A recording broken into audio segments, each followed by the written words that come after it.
Very much, Nick. Can we have questions, comments, observations, please? This is for Nick. I'm just wondering if you've thought about the context of jazz in Britain at that time and with the other significant group of musicians that came to prominence, which is Loose Tubes, and this thing about Loose Tubes being basically a white band and Jazz Warriors being a black band, but Loose Tubes getting a lot of the media attention and that kind of thing. And how that fits in with all this. Can you summarise the question? Sorry. Tom asked about another band in Britain. For those of you who aren't familiar with British jazz in the 1980s, another band in Britain, a group of Anglo-British players, Loose Tubes, predominantly Anglo-British, is that right? Yeah, Loose Tubes, who captured most of the media coverage in this period in terms of redefining British jazz. It's actually covered really well in a book by Hilary Moore that looks at this period. And my interest at this point was I was really interested more in that space that these musicians are trying to open up and the way in which they were sort of formulating notions of diasporic experience. And I'm very conscious of the antagonism between the Afro-Caribbean, African-Caribbean group and the Anglo-British group and the kinds of tensions that get played out in that process. But I'm not sure if anyone wants to jump in at this point. Yeah, I want to jump in. It's better I'm going first and then you're going. Right. Do you know what that sounds like? I was really struck by the way that you quoted the pianist saying the music was from their experience. Well, to me it sounded, Courtney Pine used to work for community music, in his early days. And community music, as I talked about the other day, was established by John Stevens, and John Stevens comes from the free scene, the free predominantly white scene, in the 1960s with the spontaneous music ensemble and workshops. And that intro, I always thought really that intro was just a John Stevens piece done from community music. You set up a sort of 8-beat rhythm, you put a 6-beat rhythm next to it, over the top of it, and they click around on each other all the time. And then you get instruments just doing those sort of little clicks, really. That's what Stevens called them. That sort of thing. And then you sort of layer all that over on top of each other. And I did 100 workshops that sounded just like that. And the first time I heard it of the album, I thought, God, that's just one of the pieces we did. So I was really struck by those sort of different readings. That's my observation. I was going to make a similar point about I think you were claiming a certain, sorry, I'm losing my voice, a certain, you're probably all happy with that, a uniqueness for the music. But I mean, I hear it the same way. I mean, I heard it in thinking about those kind of freer experiments. Also, Art Ensemble of Chicago seems like a fairly obvious reference point to me. But I was also wanting to say for Nick, I've got a question for Tony and an observation for Nick. I think before we all get a little too warm and fuzzy about collective identities and which are the black diasporic experiences, when I spoke to Gary Crosby and Milton Keynes last November, he highlighted for me the fact there are still legal disputes between the members of the Jazz Warriors, which is one of the reasons that Courtney Pine can't use the Jazz Warriors name. So I think that we really do need to acknowledge a certain irony in the title even of that first album. And I think we need to factor that into our reading of the music. I don't think I was claiming a uniqueness. I was trying to think about what they mean when they describe something as diasporic and how useful that is as a concept for understanding what we then hear. I mean, George's point, and opens up that problem very dramatically. And the way we then categorise and associate certain sounds and people with certain experiences. And I was just more interested in that recurrent word of experience when you read all the, I just basically got together all the interviews I could find with the performers, and this was the constant motif running through them, this notion of trying to articulate certain experiences. And I was interested in, as to how that was being played out in this very, very kind of small. So I would agree with what you're saying. Can I go? Right, there's a question over there that was first. Does that relate to this discussion? Well, to both and Nick.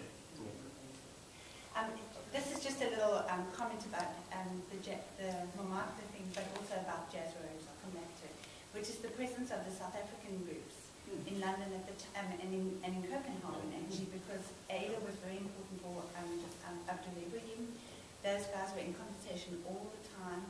I actually have written about it, so in a book coming out in November. But you might want to, and I've written a lot about kinship and lineage too, in the sort of diasporic things. But, you know, there could be some nice conversation in England we could have. And the Jazz Warriors too, it makes me think of the Blue Notes. They're doing the same kind of, it's what I talked about a little bit yesterday at the end.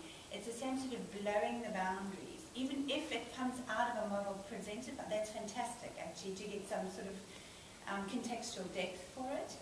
But my sense of the Blue Notes at that time is that they are blowing out, like the boundaries, you're wanting to open up all possibility, is I think what they're doing. Now maybe they're getting a model from community music. That's the one, and so that you can sort of find a place for yourself as for them, South Africans in diaspora. And they were in conversation, I think all these people were in conversation with each other, so I think that we need to look a little bit more beyond the other kinds. It's not just the British mainstream and not just Americans, but there are a lot of other transnational communities in both places at the time. And I think the South Africans were really key, but it's just it hasn't been written about all that much, but it's starting to be now. Thank you. Well, if I could just finish this one more thing, which is to think not only of the old African diaspora, but to think of it as a new diaspora, as bringing different kinds. Abdul Ibrahim is putting in all his memories of the past into his music, and he's in Europe and London and in all the way through this. So I think that there are larger discourses that are happening in the diasporic community, not just always looking to African Americans. Okay, thank you. I wasn't sure that, which, by the way, great panel. At the very end, you were kind of talking about the notion of wasn't sure which side you fell on, whether you should try and separate these things out, these various influences out, or not. I wasn't sure about that. When I was listening to that piece, I'm ignorant about this history of British jazz, and you're contextualizing it, and you were contextualizing also. But when I listened to that, to me, I heard something very sophisticated, very compositional about it, where I heard gat, right, the kind of like the Caribbean aspect of it, and then not a reggae feel, it had a swing feel. And in terms of the mixing of that piece, ding, boom, boom, gong, was really preferenced. The relationship between that and the little hi-hat was really interesting to me. And it was also then, as things started coming in and out, the instruments were increasing, beep, goo, goo, goo, dropped out. It was gone. So there was a real compositional process going on there. And for me, as I'm analyzing, it would be impossible to separate that. That's like an important compositional element, the various, the use of these various things that are juxtaposing. Yeah. Well, it's a Pine composition. It's listed on the album as a Pine composition. So there's clearly an overarching concept, at that level. And the whole album itself is very much composed through at that level. I think very carefully thought out sonically, structurally. But again, probably coming out of this context where there is a very detailed attention to the sound, and the interrelationship of instruments and what they symbolise, but also their kind of possibilities. So how does that fit in though with the idea of say, it sounded like you were kind of saying as if maybe it's not a good idea to try and separate these things out, these various influences. It's they're impossible to me. I guess that's what I'm asking. Yeah. I just find the Mint's idea, like that movement in African American or Caribbean studies, quite a useful one for shifting away from thinking just in terms of the mixing of elements, but trying to figure out what, in a sense, is the creative process of it, or the creative results of it, the synthesis that emerges, and trying to evaluate that, as opposed to just focusing on tracking the elements always, as sort of a symbol of a new framework for thinking about music. All right, well, yeah, that's a good difference. That helps. That's a good differentiation. Okay, Darius, and then Alan, I'm going to come back in and you've got something to say. Okay, Darius. Okay, This started off as a note I made during Tony Whiten's paper, because as a musician and as someone who's been around a bit, I no matter how qualified it is and how how carefully it's expressed, I can't deny the objective existence of regional styles. They're really there, but this discussion has been greatly enriched by Carol Muller's contribution, mentioning more recent diasporas. Of course, that complicates it and enriches it in a wonderful way. Listening, and this finally links to the presentation on the Jazz Warriors, who I like very much, and I like their contemporary incarnation as tomorrow's Warriors. There are elements that remind one of the Art Ensemble of Chicago, but also of a South African group that was both very folksy and very avant-garde, just depending on how you were already predisposed to perceive it, and that was Malumba. So I'm trying not to deliver a new extemporaneous paper, but just saying that all of these things I think relate to, yeah, there are styles. At the very least, there are styles, and that's undeniable. As a musician, I think one is always negotiating between playing within a style, within a style. Am I playing fusion or bebop? Am I playing swing? Am I playing jazz? Then you could qualify that by saying, well, if I represent the piece I'm playing as South African jazz, does it have characteristics of South African jazz? If I have the talent to invent a personal style, that might go on top of all of those and become my creative priority.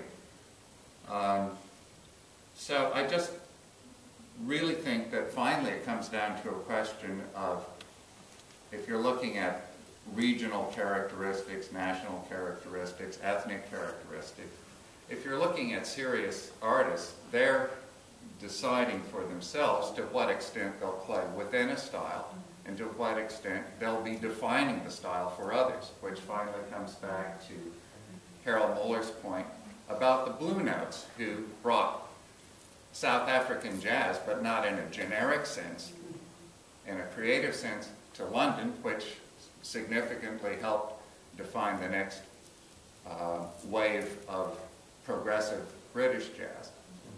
I think I'm not for 1 minute trying to sort of say deny the context helps to shape style and the conditions of which musicians play. I think I'm refuting this sense of innateness. That people born in Copenhagen are naturally going to be cold. They're very warm, actually.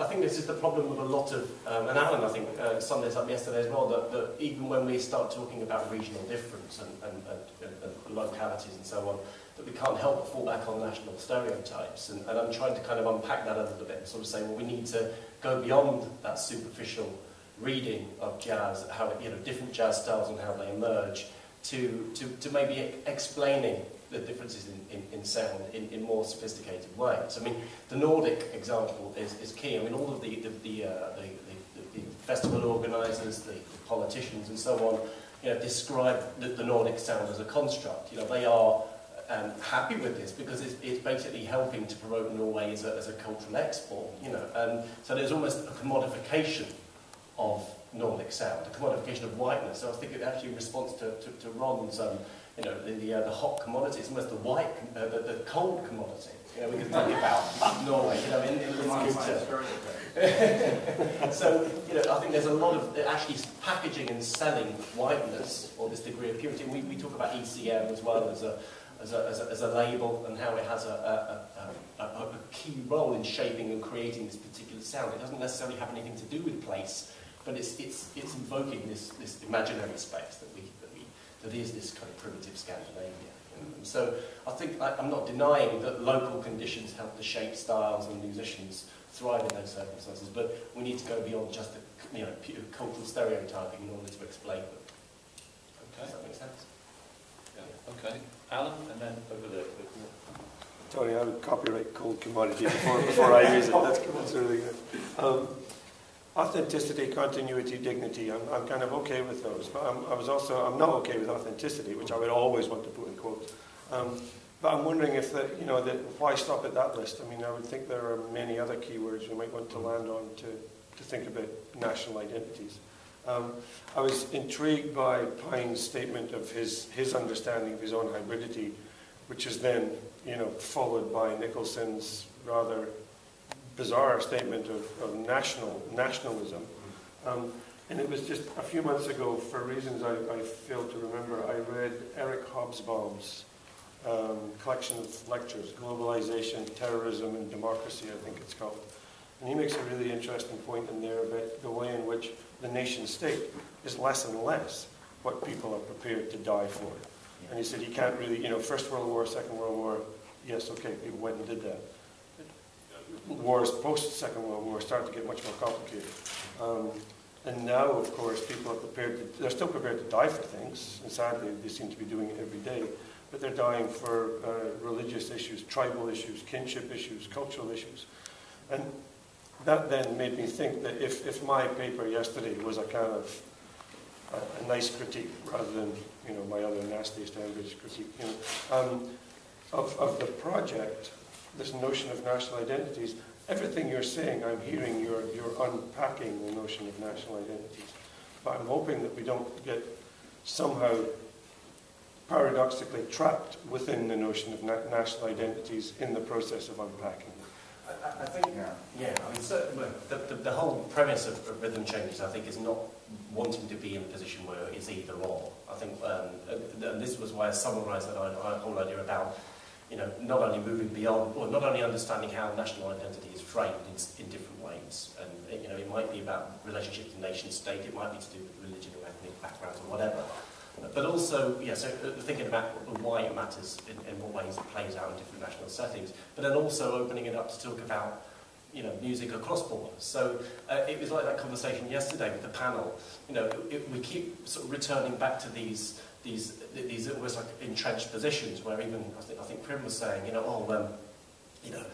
Winton's doing this thing and oh, it's great what you're doing over here, and it's almost like giving us a pat on the back for being so great and European and different. And I think actually what we need to be doing is actually thinking, well, okay, how are those positions, those sort of binary opposites established? So there's the difference between nationhood as well, but also actually thinking about the connections between the two. So I'm not pushing for either or position. I think the project is basically exploring these things and trying to sort of set an agenda for future scholarship, which I think we're already seeing here. There's been great evidence of it. There's other papers too.